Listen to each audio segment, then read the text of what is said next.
시속 30마일의 속도로 인간이 여행하게 되면 다 질식하고 말 것이다. 인간의 비행을 가능케 하는 실제적인 기계의 조립은 불가능하다.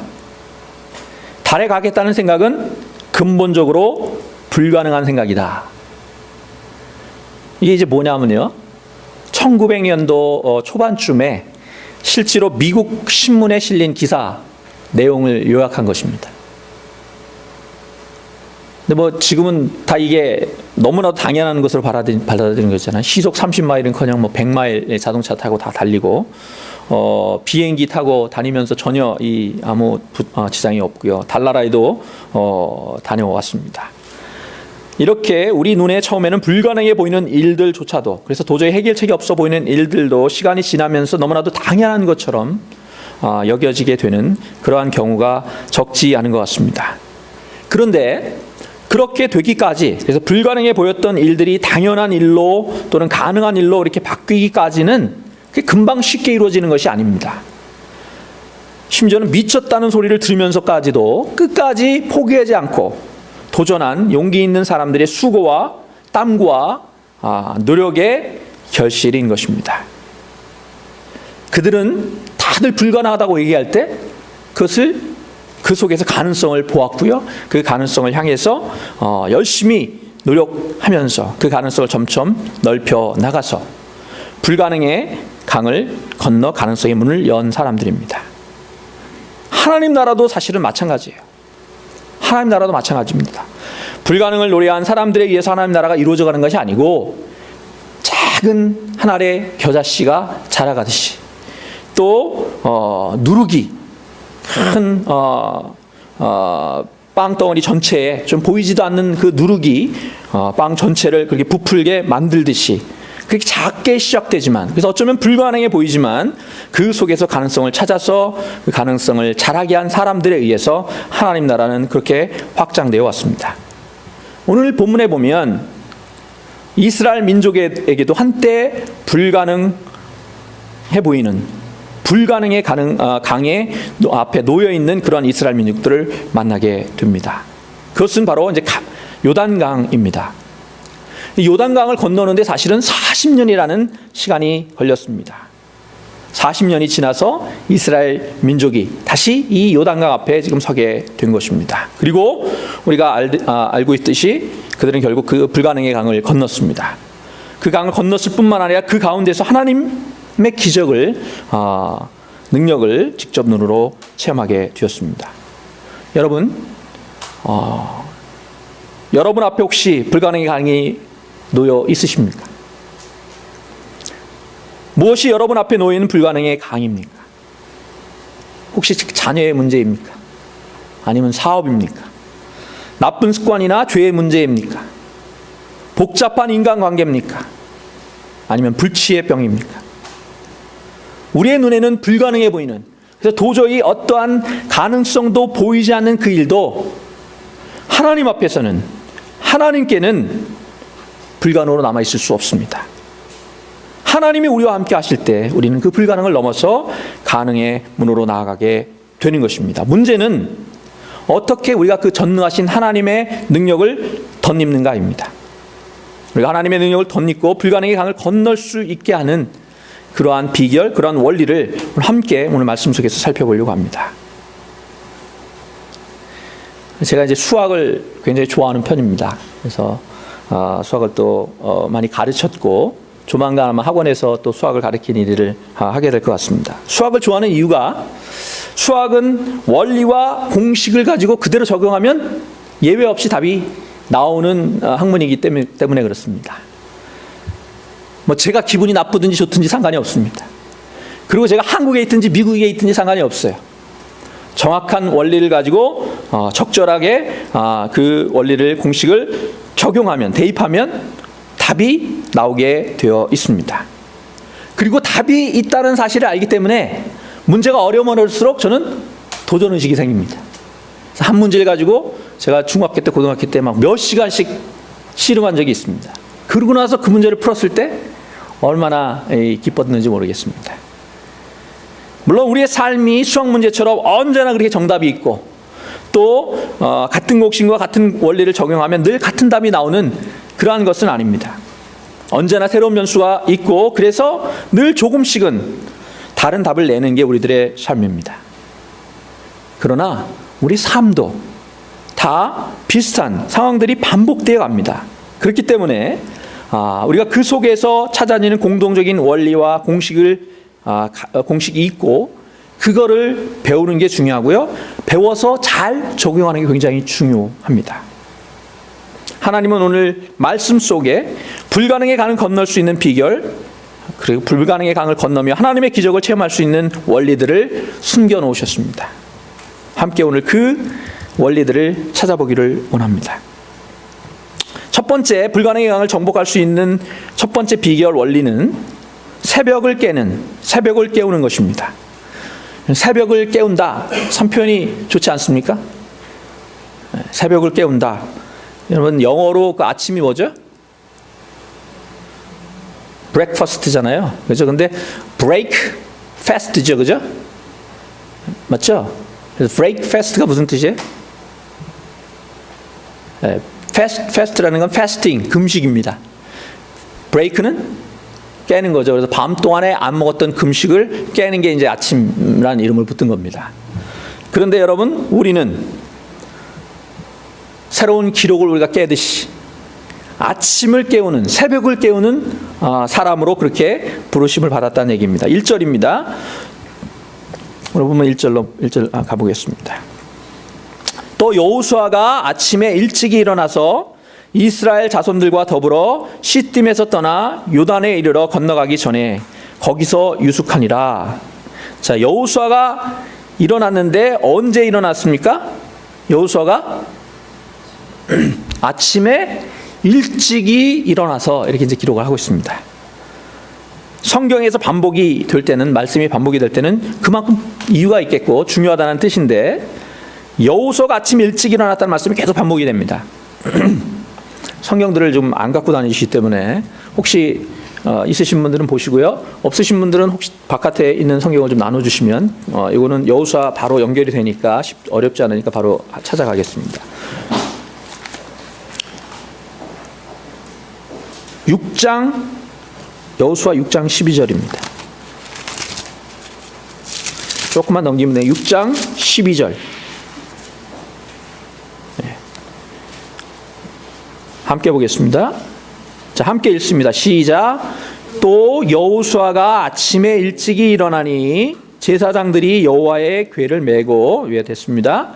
또 7장 바로 뒷장 16절입니다. 7장 16절.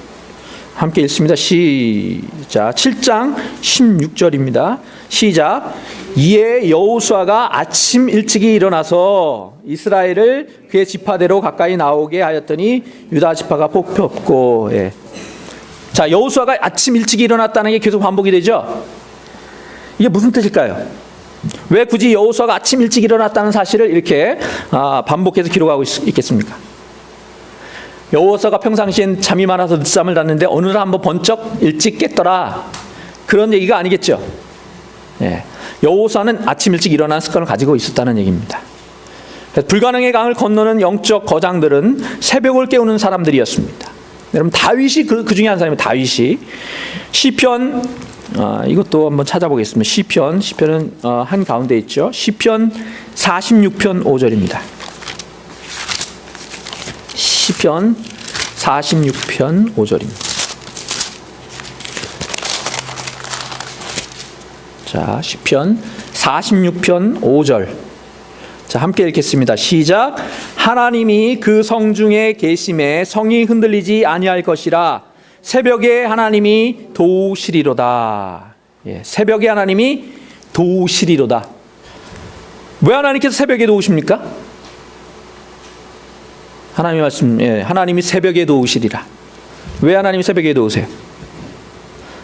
자, 새벽은 고요한 시간입니다. 하나님을 묵상하기에 가장 좋은 시간입니다. 그래서 예수님께서도 새벽에 기도하시는 습관이 있으셨습니다. 마가복음 1장 35절, 이거는 제가 읽겠습니다. 새벽 오히려 미명에 예수께서 일어나 나가 한적한 곳으로 가사 거기서 기도하시더니, 새벽 오히려 미명에 이렇게 말씀하십니다. 여러분, 하나님께서 새벽잠이 없으셔서 또 아침에 일찍 깨셔서 아침이 새벽이 하나님 만나기에 좋은 시간이다, 그런 얘기는 아니겠죠? 예, 하나님 잠이 저희 부모님이 시차 적응하시느라고 저도 좀 힘들었습니다. 새벽 한 3시, 4시면 깨셔가지고, 그때부터 부시럭부시럭 하시고, 한 6시만 되면 밥 먹자 그러셔가지고, 제가 좀 살이 쪘잖아요. 예, 하나님이 새벽잠이 없으셔서, 시차 적응이 잘 안 되셔서 아침 시간에 눈을 뜨셔서 그 시간에 그러면 하나님 만나기 좋은 시간이냐? 그게 아니죠. 새벽은 뭐냐면, 우리가 아직 세상에 취해 있지 않은, 그래서 오직 하나님께 온전히 집중하기에 좋은 시간입니다. 하나님 뜻을 깨닫고 그 뜻에 집중하기 좋은 시간입니다. 그런 의미에서 새벽이 하나님을 만나기에 좋은 시간이다, 이제 그런 얘기입니다. 다윗이 이렇게 고백합니다. 내 영혼아 깰지어다, 비파야 수금아 깰지어다, 내가 새벽을 뭐겠어요? 내가 새벽을 깨우리로다. 내가 새벽을 깨우리로다. 얼마나 멋진 표현입니까? 내가 새벽을 깨우리로다. 새벽보다 먼저 일어나서 아직 깨어있지 않는 새벽을 내가 깨우겠다는 얘기 아니에요? 깨우리로다. 사랑하는 성도 여러분, 불가능의 강을 건너기를 원하십니까? 기적을 일구기를 원하십니까? 그렇다면 새벽을 깨우시기 바랍니다. 이거 문자적인 얘기만 하는 건 아니죠. 아침에 꼭 4시에 5시에 일찍 눈 떠라, 그런 얘기만이 아니고, 새벽을 깨운다는 의미는 불가능을 깨는 것이고요, 새벽을 깨운다는 것은 남보다 앞서간다는 것입니다. 요즘에 보니까 아침형 인간 이런 얘기를 많이 하는데, 그런 책들이 굉장히 많이 나옵니다. 사람마다 좀 차이는 있어요. 굉장히 힘들어하시는 분 계시더라고요. 근데 아침에 제가 아침에 좀 일찍 일어나서 생활을 하다 보니까 저도 직접 경험하는데, 아침 1시간은 오후나 특별히 저녁 시간보다 2배 내지는 3배의 효과가 있어요, 실제로.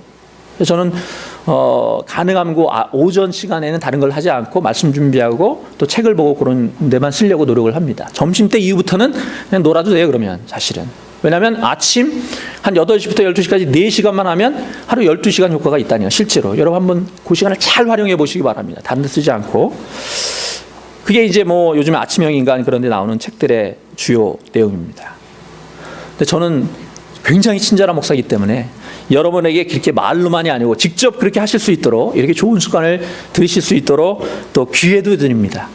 그래서 다음 달부터입니다. 6월 달부터 6월 7일이 이제 첫 토요일인데 한 달에 한 번입니다. 토요일 아침 저희는 또 너무 일찍도 그렇게 안 해요. 7시. 아침 7시에 매월 첫째 주 토요일 아침 7시는 모든 교인이 함께 한번 우리 아침을 깨워서, 새벽을 깨워서 예배를 드려보려고 합니다. 6월 7일부터 아이들도 좀 다 데려오시기 바랍니다. 그때는 우리가 말씀 길게 보지 않고요, 아이들도 우리 시편을 한 장 정도 다 같이 읽겠습니다. 그래서 아이들도 미리 좀 줘서 연습해서 한 절씩 읽도록 하고, 다 요즘 7시는 환한 거 아시죠? 네. 그래서 특별히 예배만 드리는 게 아니라, 예배는 딱 한 30분 성경 보고, 기도 아이들도 훈련이 필요하니까 같이 아이들도 눈 감고 기도하는 거 하고 한 30분 하고요. 그리고 공원으로 가서 공원에서 우리 테니스 운동도 하고, 산책도 굉장히 좋습니다. 산책도 하고, 그 다음에 그 맥도날드가 가까운 공원이 있어요. 그래서 맥도날드를 가서 먹든지 아니면 거기서 딜리버리를 하든지. 그래서 왜냐면 혼자 하라 그러면 못 하잖아요, 이게. 그렇죠? 다 같이 온 식구가, 아이들도 마찬가지예요. 토요일 날 이게 퍼지기 쉬운 시간 아닙니까? 그럴 때 아이들이 과 함께 우리가 아침을 깨우는 그런 훈련을, 정말 친절한 목사입니다. 여러분 도와드리도록 하겠습니다. 6월 7일 다 기록해 놓으셨다가 가능하신 모든 분들이 함께 우리 참여할 수 있기를 바랍니다. 불가능의 강을 정복하는 사람은 그래서 새벽을 깨우는 사람입니다. 두 번째, 불가능의 강을 정복하는 두 번째 원리는 변하는 세상이 아니라 불변하시는 하나님, 영원하신 그분의 말씀을 붙들고 그 말씀을 따라 전진하는 사람입니다. 여호수아가 아침에 일찍 일어나서 뭘 했을까요? 여호수아가 아침에 일찍 일어나서 뭘 했냐? 오늘 본문에는 정확하게 나와 있지 않습니다. 오늘 본문에는 아침에 일찍 일어나 진을 시딤에서 이제 요단으로 옮기게 이제 했고요. 그리고 보니까 2절에 보니까 사흘 후에 이렇게 돼 있어요.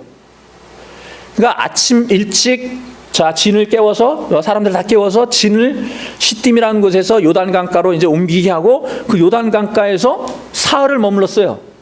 근데 뭐 했는지는 기록이 없어요, 지금. 그죠? 뭐 했는지는. 물론 이제 강을 건너서 전쟁을 해야 되니까 전쟁 준비해라. 그랬을 수도 있고, 또 강을 건너게 준비해라. 그랬을 수도 있지만, 오늘 본문을 전체적으로 미루어서 살펴보면 그런 내용들보다 더 중요한 것은 이 여호수아가 하나님 앞에 무릎 꿇고 하나님 앞에 기도하며 하나님의 뜻을 구한 것으로 그렇게 미루어 알 수 있습니다. 쭉 읽어보시면 우리 오늘 본문은 다 읽었으니까 그런 것들을 이제 알 수 있습니다. 그래서 아주 정확하게 무엇을 해야 할지를 이제 지시하고 있는데 우리 2절부터 다시 한번 보겠습니다. 2절부터 다 같이 한번 보겠습니다.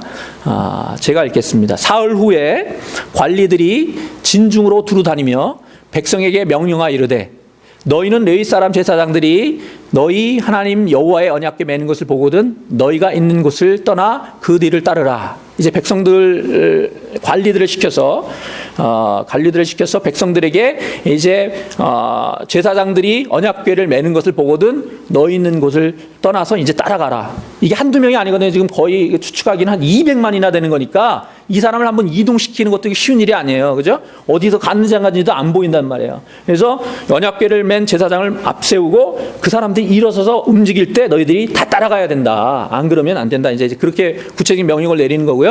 그러나 너희와 그 사이 거리가 2000규빗쯤 되게 하고 그것에 가까이 하지는 말라. 그리하면 너희가 행할 길을 알리니 너희가 이전에 이 길을 지나보지 못하였음이니라 하니라.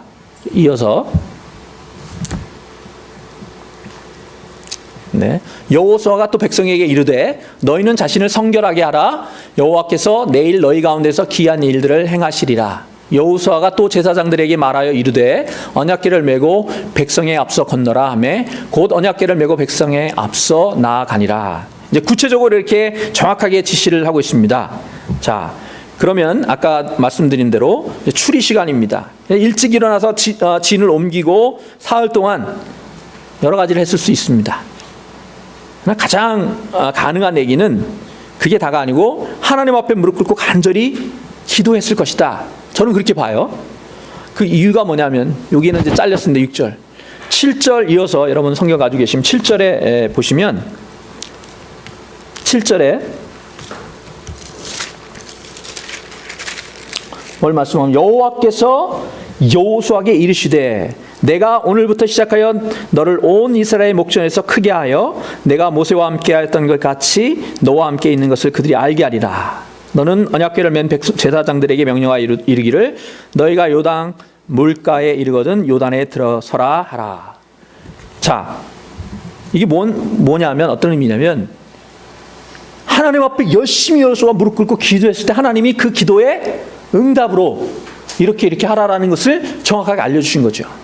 물론 하나님이 어떠한 계시를 그 전에 주셨을 수도 있지만 이제 요단강가 앞에 서서 무릎 꿇고 3일 동안 눈물로 하나님 갈 길을 알려주십시오 구했을 때 하나님이 여호수아에게 그 길을 정확하게 하나하나 일러 주셨고 여호수아는 그 뜻을 따라갔습니다. 이 명령 속에서도 보면 뭐가 되어 있냐면 지금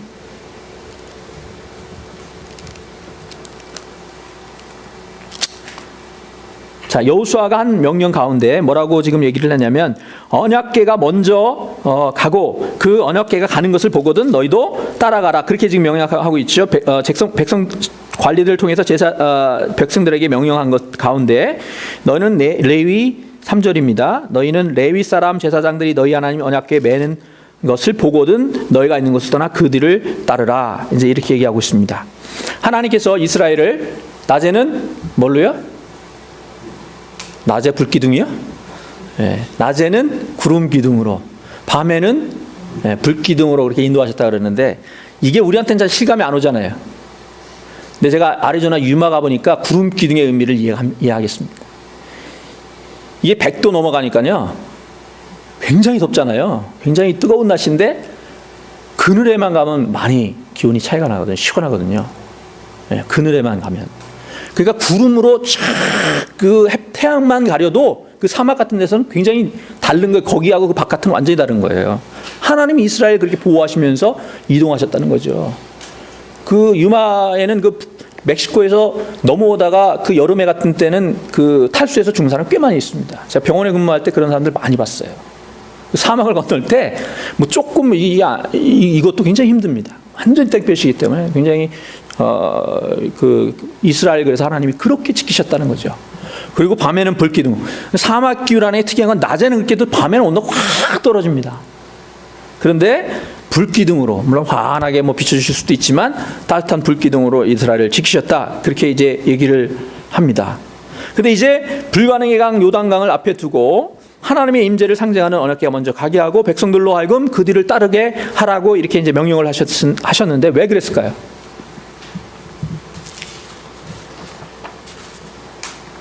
자, 4절에 보면 이렇게 답이 나옵니다. 그러나 너희가 그 사이의 거리가 2000규빗쯤 되게 하고 그것에 가까이 하지는 말라. 그리하면 너희가 행할 길을 알리니 너희가 이전에 이 길을 지나보지 못하였음이니라.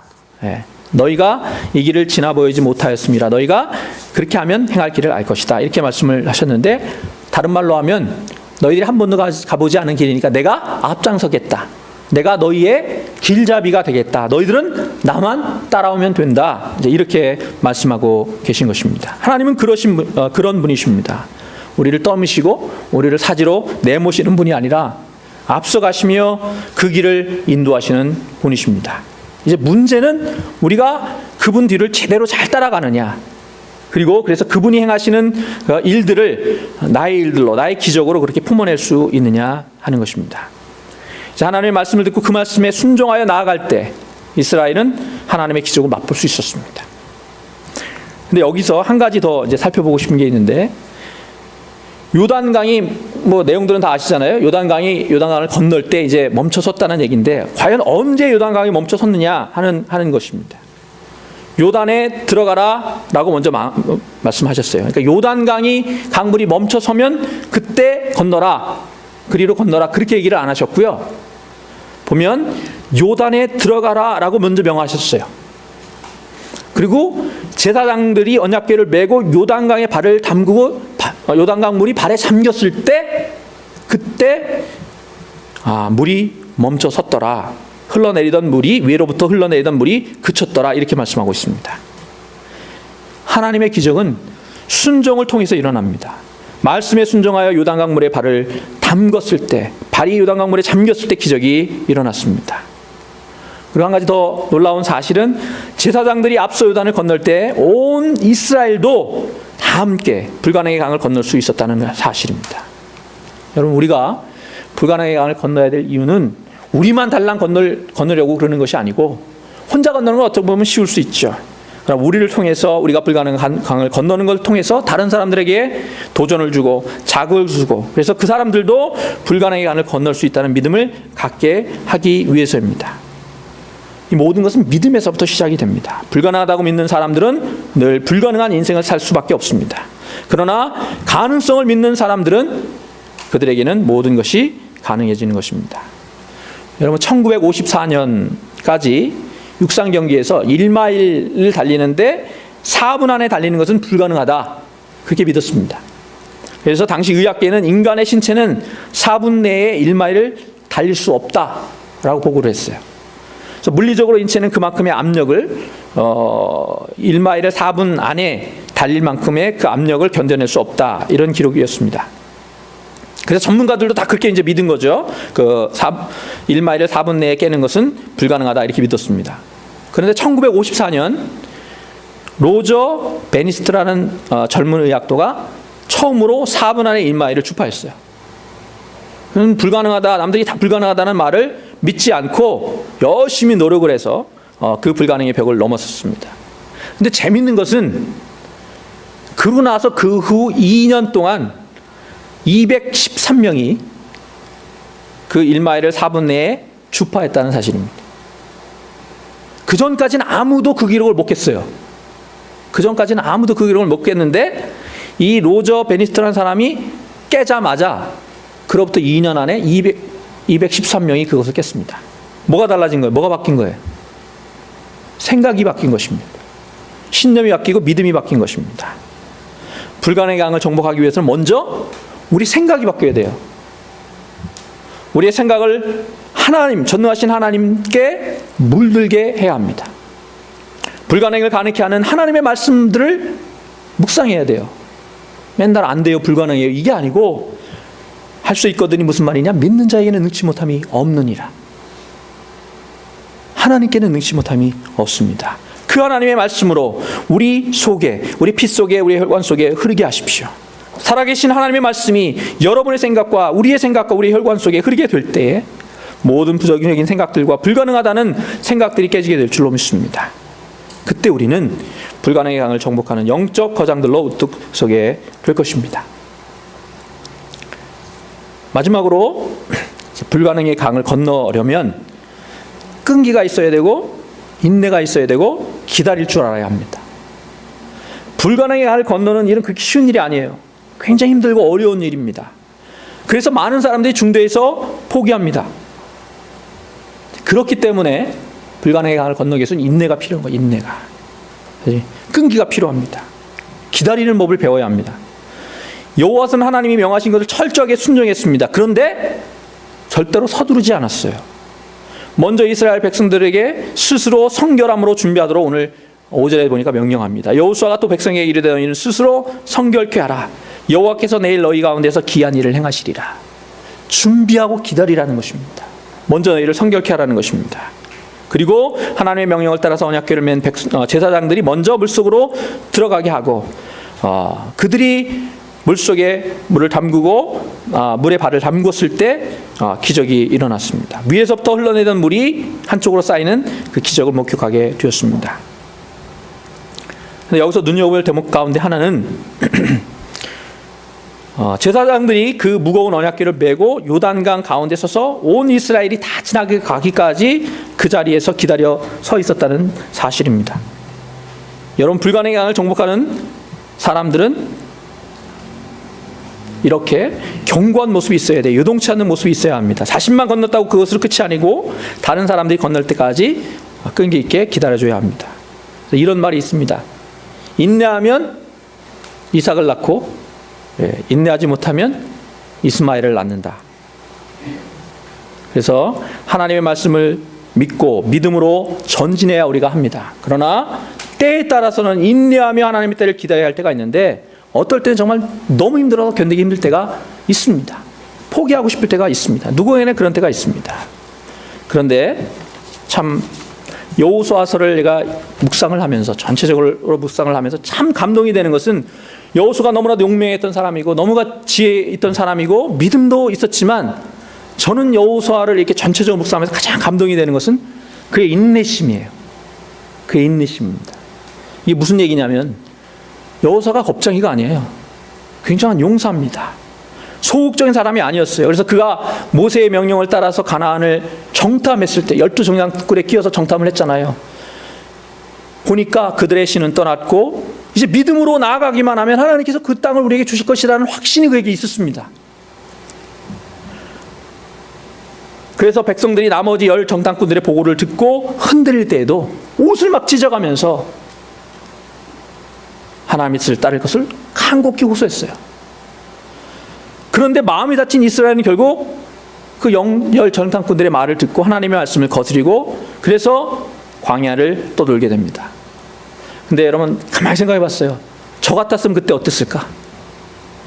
이게 답이 보이는데 다 답을 이스라엘 사람들이 외면하는 거예요. 이게 가면 되는데 웬만한 사람 같았으면 혈압이 올라서 아마 그 자리에서 즉사하지 않았을까? 옷을 찢고 나리를 치는데도 전혀 듣지 않는 그 이스라엘을 바라보면서 얼마나 답답함을 느꼈을까? 전능하신 하나님 홍해를 가르시고 불기둥과 구름기둥으로 그들을 인도하시고 아말렉과의 전투에서 모세가 손을 들 때마다 승리를 허락하셨던 그 하나님, 그 하나님이 그들과 함께 하심에도 불구하고 두려워서 떨며 출애굽한 것을 후회하고 모세와 하나님을 원망하는 무리들을 바라보면서 저는 여호수아가 미치지 않은 게 기적이라고 봅니다. 그냥 단순하게 생각하지 마시고 그 상황에 여러분 들어가서 보시면 정말 그 미치고 환장할 일이죠. 그죠? 그런데 더 놀라운 사실은 그럼에도 불구하고 그 백성들을 포기하지 않았다는 사실이고요. 그들과 함께 40년 동안 광야를 방황하는 그 길을 여호수아가 자기 발로 택했다는 거예요. 자기만 달랑 들어가 볼 수도 있죠. 그리고 무려 40년을 인내하며 또 하나님께서는 이스라엘을 준비시키셨죠. 이스라엘을 훈련시키셨습니다. 약속의 땅 가나안 땅을 물려받을 만한 믿음의 사람들로 백성들로 빚어가셨습니다. 그리고 이제 40년이 지나서 요단강 앞에 선 겁니다. 그리고 하나님의 기적을 목도하면서 이제 그 강을 건너고 있는 거예요. 여러분, 여호수아가 얼마나 감개무량했겠습니까? 그러나 그럼에도 불구하고 그는 결코 서두르지 않았습니다. 하나님의 명령을 따라서 순서대로 하나씩 진행시켜 나갔습니다. 그리고 결국 모든 이스라엘 백성들과 함께 불가능의 강을 건넜습니다. 위기는 위험과 기회의 합성어라는 말씀 제가 드린 적이 있습니다. 이 위기를 통해서 여호수아의 리더십이 확고부동해진 것을 볼 수 있습니다. 정치적인 얘기는 제가 잘 안 하지만 세월호 사건을 바라보면서도 저는 그런 느낌을 갖습니다. 이 위기잖아요. 어떻게 보면 국가적인 위기 정도에 가까운 굉장히 큰 위기지만 이것을 잘만 했으면 기회였을 거다. 그런 생각을 해봅니다. 여호수아는 정말 200만이나 되는 이 민족을 이끌고 옛날에 돌이켰던, 하나님의 말씀을 듣지 않고 그 강을 건너지 못하고 돌이켰던 그 이스라엘을 이끌고 이제 다시 한번 그 어려운 불가능의 강을 앞에 두고서서 두려운 마음도 들었을 것입니다. 그러나 하나님의 말씀을 따라서 믿음으로 이제는 그들을 이끌고 그 강을 건너게 되었습니다. 여러분, 우리가 어려움에 부딪혔을 때 과연 우리는 어떻게 대처해야 될지 오늘 말씀을 통해서 우리가 바라봅니다. 미 육군 공병대에 이런 슬로건이 있다고 합니다. 어려운 일은 즉시 해낼 수 있는 일이다. 반면에 불가능한 일은 다만 시간이 조금 더 걸리는 일일 뿐이다. 여러분, 하나님이 함께 하시는 한 분명한 것은 무엇입니까? 승리는 우리의 것입니다. 가나안을 이미 우리에게 주셨습니다. 그러나 중요한 사실은 우리가 그 가나안 약속의 땅을 물려받기 위해서는 먼저 우리가 준비되어 있어야 된다는 사실이에요. 축복도 그것을 받을 준비가 되어 있지 않은 사람에겐 도리어 저주가 될 수 있습니다. 하나님 축복 주십시오, 축복 주십시오 기도할 게 아니고 하나님의 축복을 물려받을 만큼, 하나님의 축복을 나의 것 삼을 만큼 우리가 먼저 준비되어야 합니다. 어쩌면 저희는 지금 그 준비의 시기를 지나고 있는지도 모르겠습니다. 중요한 것은 하나님께서 이미 우리에게 주시기로 약속하셨기 때문에 우리가 준비가 되면 분명히 우리에게 그것을 주실 것이라는 사실입니다.